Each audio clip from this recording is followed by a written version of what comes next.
네, 교수님. 네. 그 인천 경기 지역 그 전기차 증가율이 눈에 띄는 부분이다 이렇게 말씀드릴 수 있겠는데요.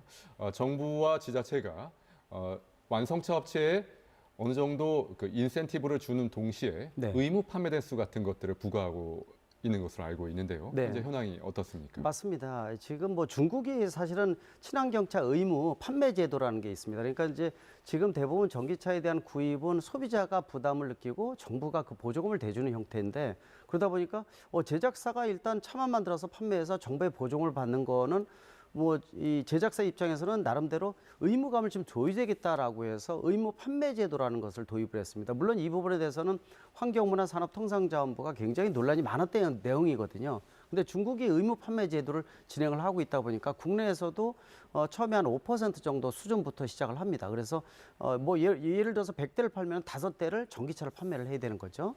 이제 그런 부분들이 의무화되면서 이 제작사들도 좀 더 이 전기차에 대해서 밀어내게 대한 부분들, 또 물론 부담은 되지만은 제작사 입장에서도 같이 시너지를 낸다는 측면이 상당히 있죠. 물론 세계적인 추세는 아니고 각 국가별로 이런 특성에 맞춰서 이 의무 판매 제도를 시행하는 국가가 있는 반면에 없는 국가들도 있습니다. 근데 국내에서는 이런 부분들이 가속화되고 매년 그 비율이 올라가면서 증가를 한다 이렇게 보고 있는데, 문제는 현대차나 기아차는 전기차에 대한 부분들이 미리 준비돼 있고 또 인기도 많다 보니까 이런 부분에 있어 어느 정도 의무 판매에 대해서는 문제가 없습니다. 문제는 마이너 3사라 그러죠.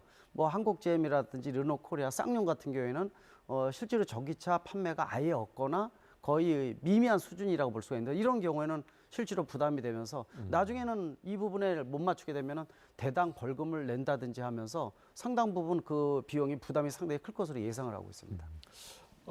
권 소장님, 네. 지금 김 교수님께서 벌금 얘기까지 해주셨는데 네. 2025년까지 그 목표 판매량을 달성하지 못하면 완성차 업계에 한 대당 뭐 60만 원, 2029년부터는 300만 원까지 벌금을 부과한다. 이렇게 이제 그 고지가 된 상황인 것 같은데요. 네. 이렇게 될 경우에 국내 제1의 완성차 업체를 제외하고는 다른 그 완성차 업체의 부담도 상당할 것이다. 이렇게 보는데 실제 이런 정부의 기대치 또는 그 실제 차를 생산하는 업체들의 어떤 불일치 어떻게 봐야 할까요?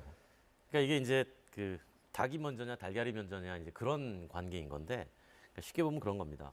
어쨌든 대기질에서 온실가스 효과 때문에 탄소 배출을 줄이자라는 공감되는 글로벌에서 형성이 돼 있잖아요. 그러면 이제 각 나라가 이걸 어떻게 줄일 것이냐, 그리고 각 분야에서 어떻게 줄일 것이냐로 봤을 때, 우리 지금 자동차 얘기를 하고 있으니까 그럼 자동차에서 어떻게 줄일 거냐, 기업에게 알아서 줄이세요라고 하면 기업은 절대 줄이지 않습니다. 왜냐하면 당장은 내연기관 팔아서 수익을 만들기 때문에 그쪽에 오히려 더 최대한 시대를 늦추려고 하겠죠. 그래서 이제 크게 세 가지의 제도를 도입을 합니다. 그 첫 번째가 평균 배출가스 제도예요. 연간 판매되는 모든 자동차의 배출가스 총량을 계산해서 이거를 이전 해보다 줄여라.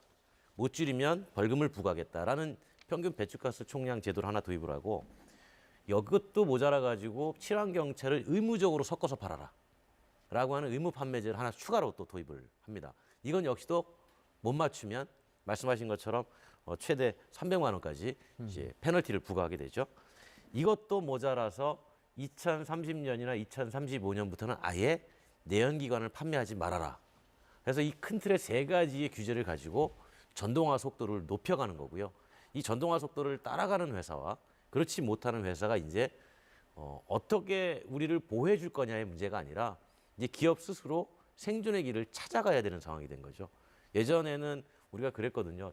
자동차 회사가 조금 어렵습니다. 시간을 좀 주세요. 우리가 기술 발전할 무엇이 좀 기간이 좀 필요합니다라고 읍소를 하면 그래 유예를 좀 해주고 했었는데, 이제 그 자체가 사라지니까 말씀하신 것처럼 준비를 하는 회사는 갈 것이고 준비를 미처 못하는 회사는 이제 어쩔 수 없이 이제 도태되는 거를 우리가 직시할 수밖에 없는 현실이. 그만큼 정부가 빠르게 그 정책적으로 그 자동차 시장을 전기차 시장으로 전환하려는 의지가 있다 이렇게 보여지기도 하는데, 그렇죠.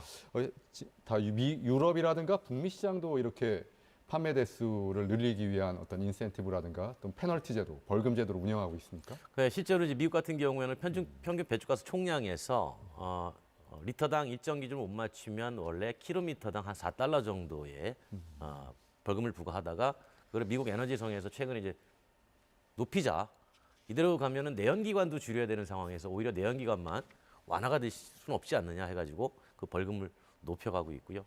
유럽연합 같은 경우에도 뭐 잘 아시겠지만 이제 2025년 이후에 이제 유로 7이라고 해서 배출가스 총량 규제를 강화하면서 킬로미터당 탄소 배출에 대한 부과금을 금액을 높이든지 아니면 배출 총량을 줄이든지 그 두 가지 가지고 적용을 하면 결과적으로 페널티가 올라가는 효과가 나오니까 이제 그렇게 해서 규제를 하고 있는 거죠.